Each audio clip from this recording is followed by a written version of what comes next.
Saya bacakan mantra, nyamuk-nyamuk itu hilang. Tinggal malam yang terakhir setelah menjelang sepertiga malam, saya terdengar suara azan.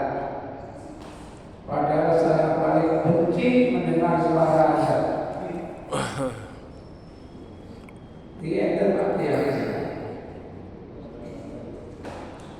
saya bacakan mantra, namun apa yang terjadi, suara azan lebih keras lagi di telinga saya.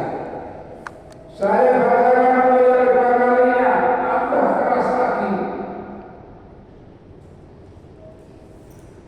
Akhirnya saya tidak bisa mengalahkan godaan yang ketiga.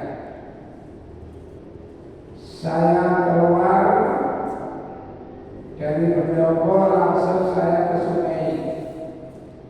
Rumahnya dekat sungai. Di sungai itu masih terus terdengar suara azan di telinga saya. Akhirnya saya menemui seorang kiai. Pak Kiai sangat terkejut melihat saya datang. Dan saya bilang, Pak Kiai, saya minta tolong. Pak Kiai jelas tidak percaya, karena keyakinan saya tidak sejalan dengan keyakinan Pak Kiai. Namun saya ceritakan pengalaman saya 3 hari berturut-turut.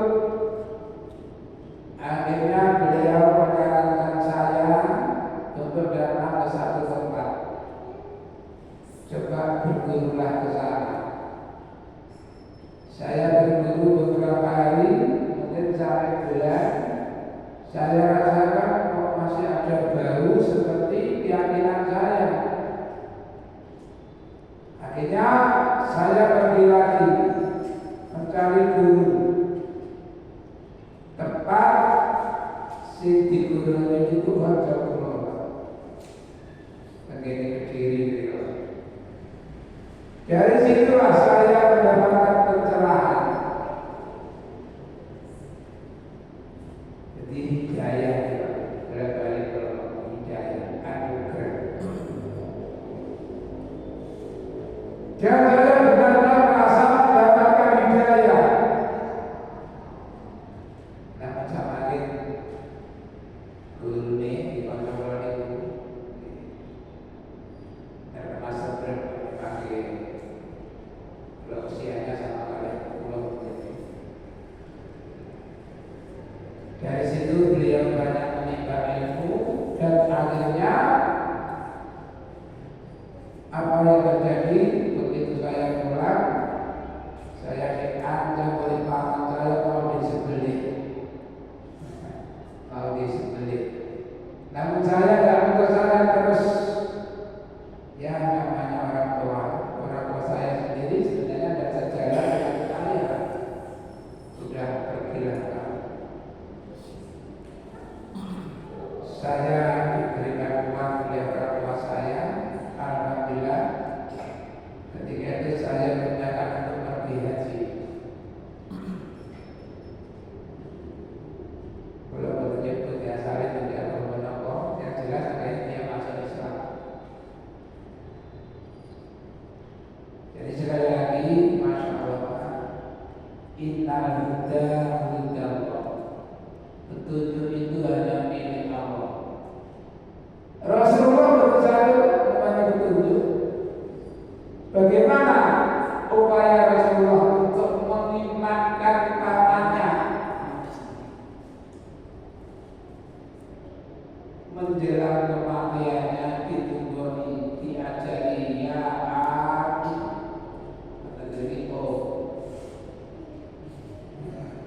kata keko ya di sini ya Qul la ilaha illallah kalimatan ujiba biha indallah. Paman, ucapkanlah kalimat la ilaha illallah. Dengan kalimat itu nanti kami akan membela paman di hadapan Allah.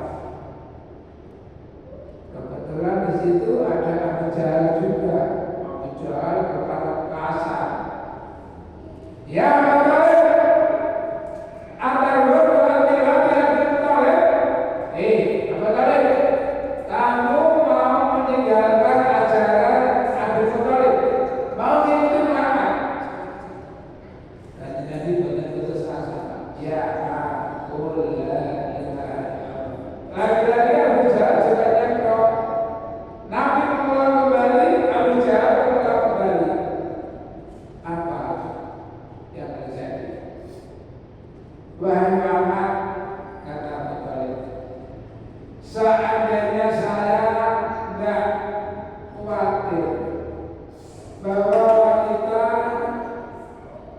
Arab mengatakan saya masih seorang sultan, saya pasti mengucapkan kalimat syahadat. Saya khawatir mengucapkan kalimat syahadat itu ada karena saya suka sama kamu. Biarlah Muhammad, saya masuk neraka daripada saya malu. Malu yang berupa penyakit. La yata'alamul ilma mustahil wa mustahil. Tidak akan bisa mendapatkan ilmu orang yang pemalu, mau ngaji malu. Malu mustahil dan orang yang sombong. Tapi ada malu yang justru nilainya iman. Al-haya minal iman. Malu seperti apa? Malu melakukan hal-hal yang tidak layak, tidak pantas.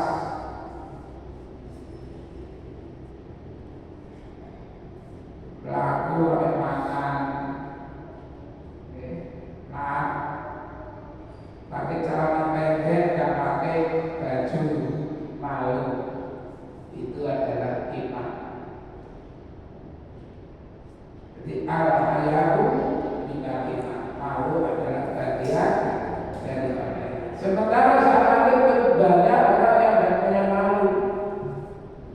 Jadi imannya mulai tipis. Sakit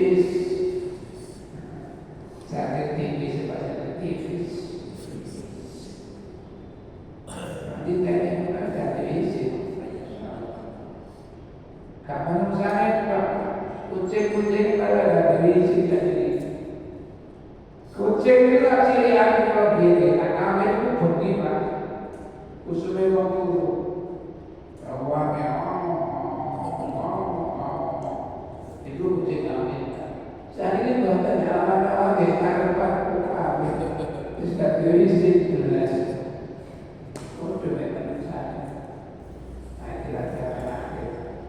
Persis menjawab kami. Bayar dari zina dikerjakan di tempat terbuka, sudah tidak punya rasa malu. Di sini namanya zina itu jadi perbuatan yang dilarang oleh agama. Kalau misalnya melakukan hal itu delik lah, walaupun delik menjadi yang roh, tapi sudah ketok. Ojo mana sih gak ketok jadi lo, kalau sedang orang tak sultan. Menandakan bahwa imannya sudah luntur. Jamaah pengajian mungkin itu sekilas seperti mana. Dan yang dipahami pakai sifat para munafik seperti ini.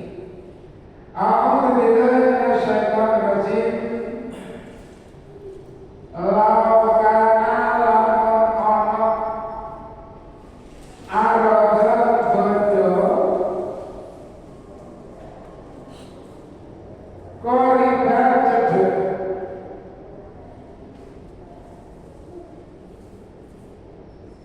Bahasa Arab dalam perjalanan qasidah gampang.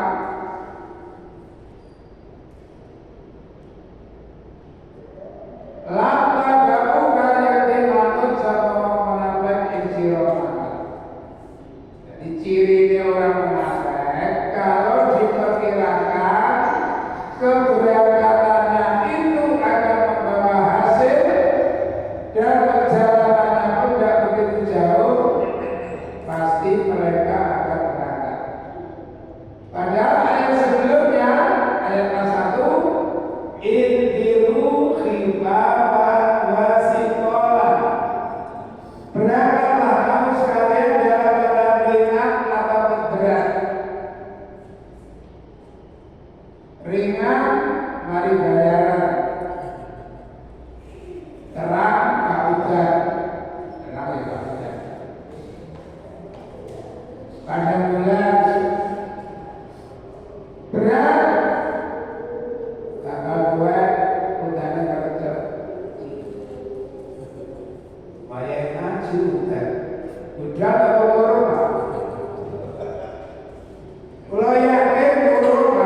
dipotong atau dipecat, nggak banyak.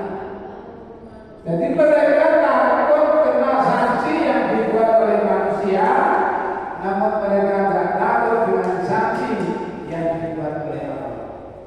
Intiru khifafan basitoran, berangkatlah kamu sekalian dalam jalan ringan atau berat. Selanjutnya wajahidu bi amalikum wa anfusikum fi sabilillah. Berjiarlah, berjuanglah dengan menggunakan harta bendamu dan tenagamu demi sabilillah. Yang demikian itu baik bagi kalian jika kalian mengetahui. Makanya di sini sekiranya seruan kamu akan membawa keuntungan yang mudah diperoleh dan perjalanan yang begitu jauh, pasti mereka mengikuti. Walakin tapi baru dan adoh alaihim dikatas mereka memasukotu perjalanan. Namun jika perjalanan itu jauh, apa yang dilakukan oleh anak-anak? Wasayahtimuna lakara sumpah sabawanake bilahi dengan nama Allah. Apa semuanya? Demi Allah Muhammad lamis katakanlah jenamaku. Jika aku mampu, pasti aku akan ikut kamu. Belum sudah juga aku mampu.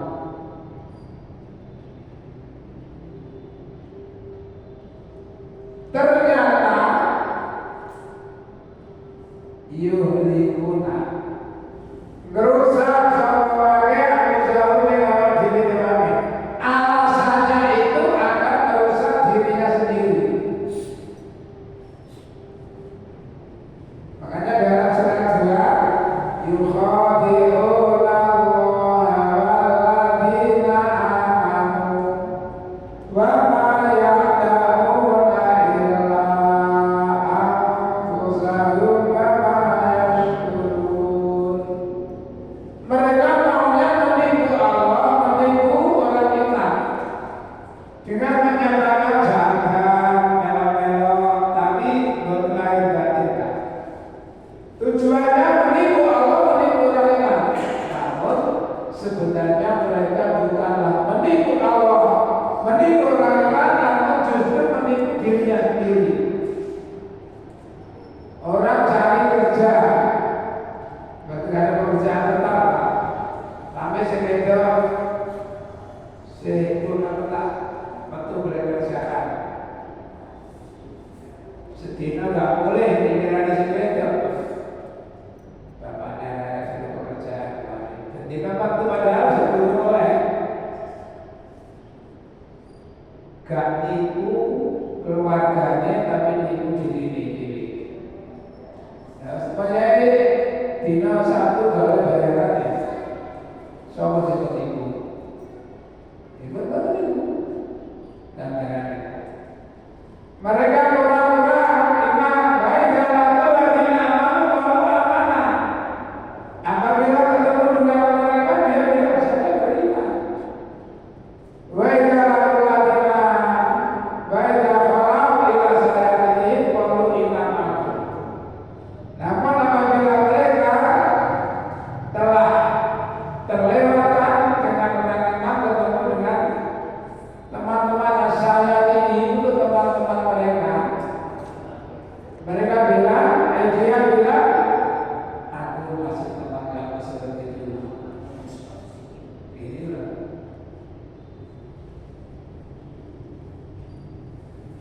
Wallahu Gusti Allah itu ya'lam terus.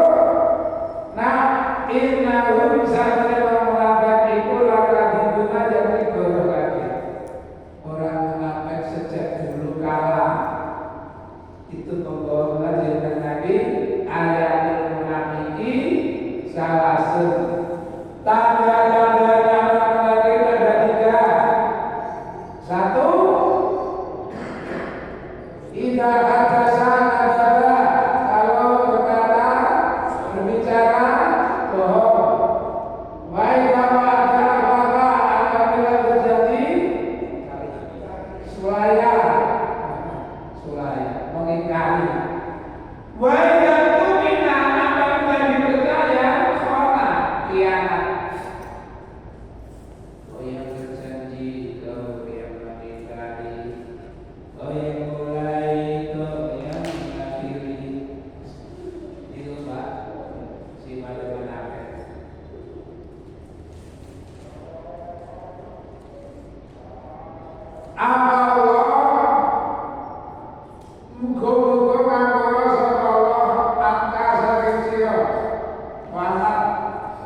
Semoga Allah memaafkanmu.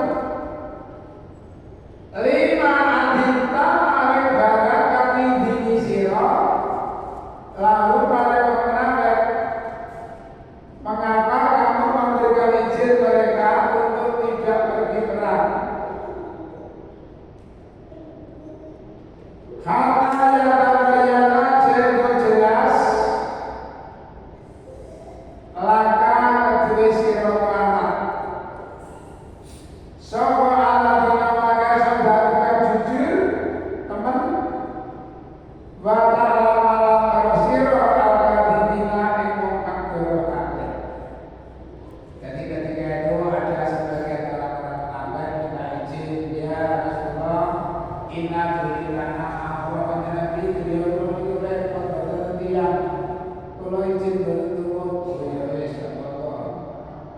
Kalau gini pun nabi kan kata dia apa-apa. Ini panjang lagi. Akhirnya inna kata do fa inna wala yadil qawil wasitin. Kamu meridhai mereka maaf, tapi Allah gak ridho atas orang-orang yang fasik.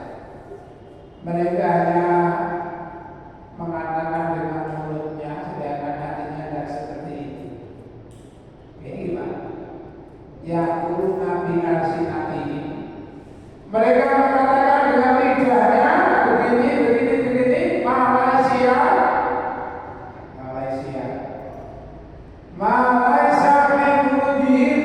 yang tidak cocok dengan hatinya. Jadi orang munafik itu dia berkata lain di mulut, mos, lain di mulut, lain di hati. Sifatnya.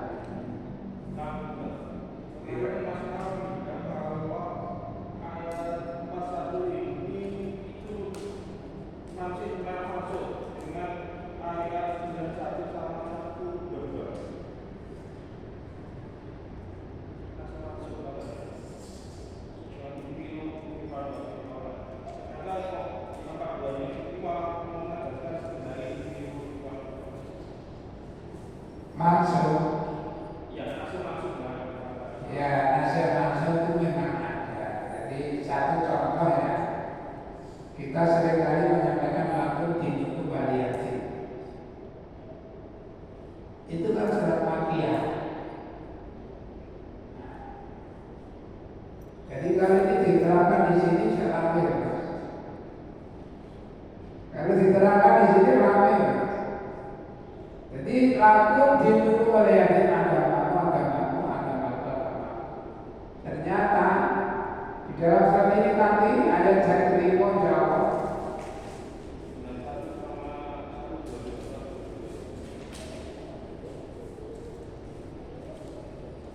Ayat 75 ya jahil kumpara wal munafikin. Ya. Wahai Nabi, perangilah orang-orang munafik dan orang-orang kafir.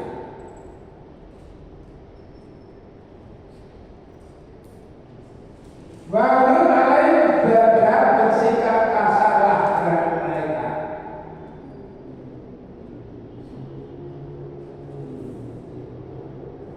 Makanya kalau di situ jangan memang mulanya beratlah kamu walaupun dalam keadaan ringan atau berat.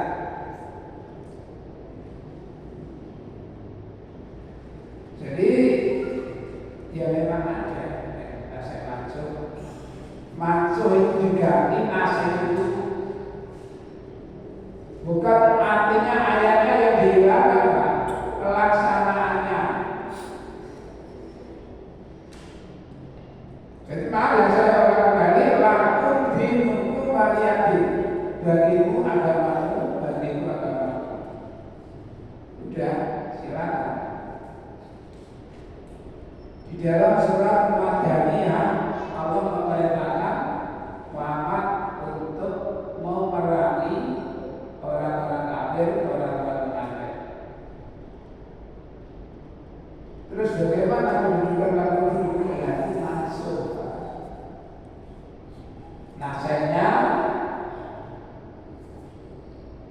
Ya kita yujud. Tapi ya kalau halidil mu'minina ala kita.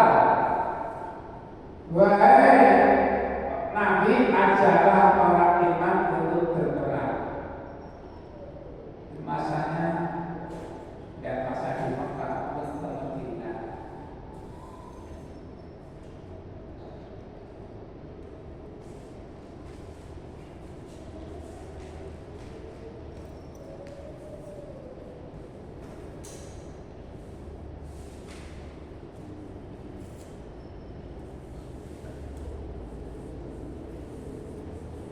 Dan mudah-mudahan Allah memaafkan kamu, Muhammad. Kenapa kamu mengizinkan mereka untuk tidak ikut perang? Sehingga akhirnya jelas bagimu siapa orang yang jujur dan siapa pula orang-orang yang berdusta.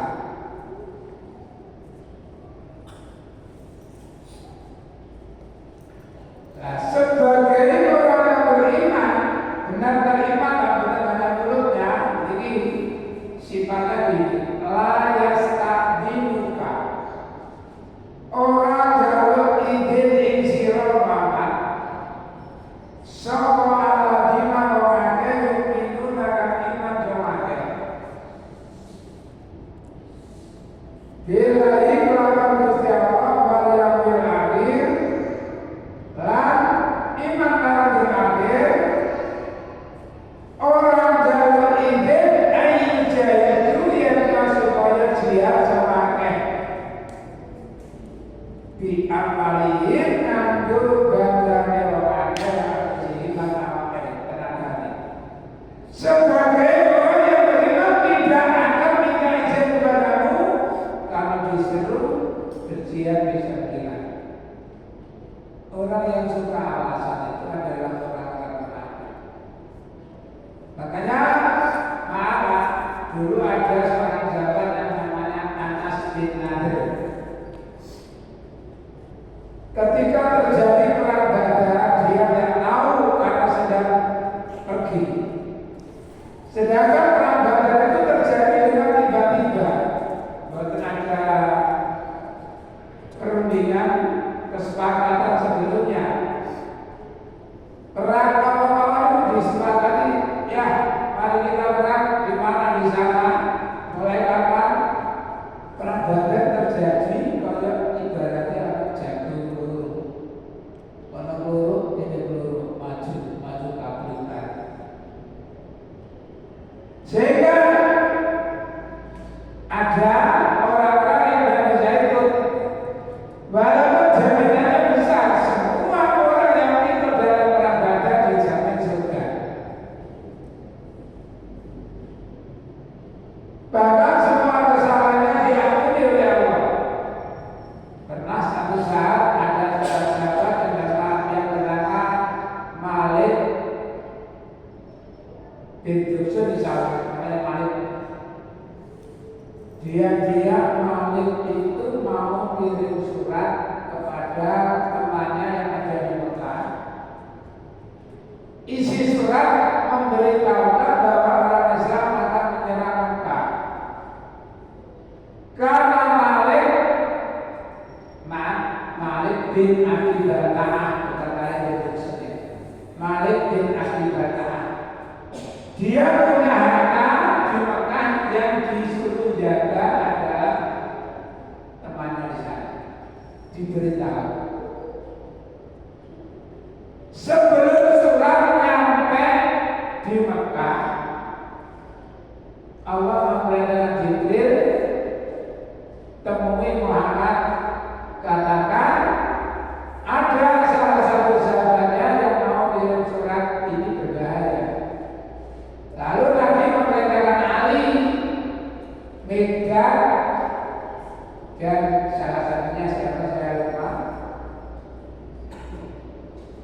Ali adalah teman, hadap di kebun roh.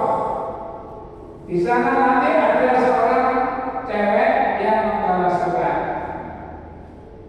minta suratnya. Ali tempat jalan lah. Nah itu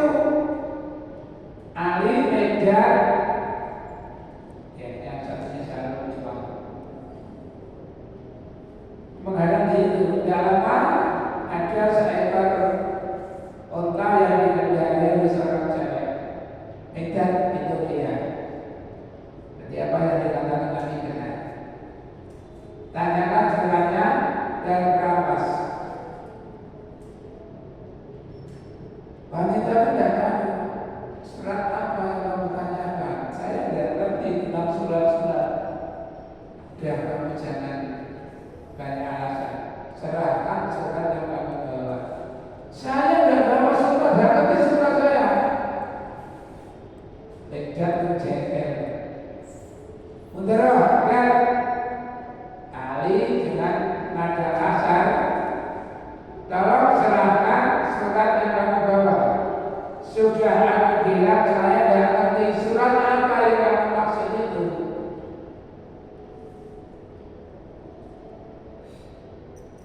Saya yakin apa yang dikatakan Nabi tidak pernah bohong.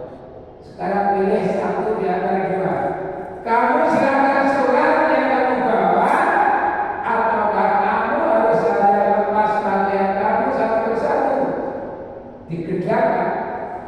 Ali tidak mungkin melakukan hal itu. Akhirnya dia mengambil dari ikat pinggangnya pun singkat surat dibawa kepada Nabi. Malik dipanggil, Malik, apa maksud kamu mengirim surat ini? Ya Rasulullah, maaf, jangan sampai Rasulullah menganggap bahwa saya kufur setelah iman. Saya kira tidak saya sendiri, banyak sahabat-sahabat yang lain yang punya saudara di sana, yang sahabat itu punya harta di Mekah yang dijaga oleh saudara-saudaranya. Sementara saya tidak punya saudara, saya hanya punya teman. Saya ingatkan teman saya. Oh, begitu maksud kamu. Ya, baiklah, tapi jangan diulang. Umar tidak terima, Pak. Mau nambah itu ya Rasul? Izinkan saya memenggal lehernya. Pak, kamu nggak tahu Malik bin Abi Kana'ah ini salah satu orang yang di dalam perang Badar, dan orang ini sudah dijamin masuk surga dan diampuni dosanya. Siapa tahu apa firman Allah? Ikmal masita kot gobar pulang. Ikmalu masih itu kot gobar pulang. Silakan kalian berbuat apa saja. Aku telah maafkan dosa-dosa. Mungkin ini termasuk kesalahan Malik, dan ini pun sudah diampuni oleh Allah. Ya. Kembali kepada Anas bin Nadir. Ya Rasul, maafkan kami dulu ketika perang Badar kami tidak bisa ikut karena kami sedang pergi. Kalau nanti Allah masih memberikan umur kepada saya dan akan terjadi perang, Rasulullah akan tahu apa yang akan aku lakukan nanti. Muncul perang, ikut. Ketika itu Anas bin Nadir sambil tetapi kurma. Ya Rasulullah, saya mencium bau surga. Mencium bau surga. Kalau saya mati di mana ya Rasul? Kamu masuk surga. Kurma duri sampai dibuat misalkan kurma. Langsung merasa ke depan. Ternyata Anas sangat kuat, banyak membunuh musuh, namun dia juga tidak sedikit luka yang ada di tubuhnya. Sampai akhirnya Anas bin Nadir memutuskan apa yang terakhir, pada tubuhnya itu tidak kurang dari 80 luka. Luka tusukan, luka sakitan pedang, luka panah. Sampai sering dikenali ini jasanya sopo. Artinya ada seorang wanita yang bernama Rubai binti Nadir, dulu Anas bin Nadir. Ya Rasul, ini saudara laki-laki saya Anas. Dari mana kamu tahu? Ini ada sendi yang Jadi ada kesedihan yang tidak sama dengan yang lain. Saya ingat ini adalah persediaan ruas-ruas jari yang tidak umum dengan yang lain. Kayak dan ini kalau sebagai orang yang menyatakan iman kepada Allah dan hari akhir, mereka tidak akan minta izin untuk tidak ikut jihad, walaupun harus mengorbankan harta benda dan tenaganya. Wallahu ta'ala itu alimun mirsani bil muttaqina lawan pokok lan bertakwa. Di Allah Maha mengetahui terhadap orang yang takwa. Jadi dari sekian banyak umat kan jalan kakinya tidak sama. Makanya Nabi bersabda, bal kulit dan jatuh mimma amil. Setiap manusia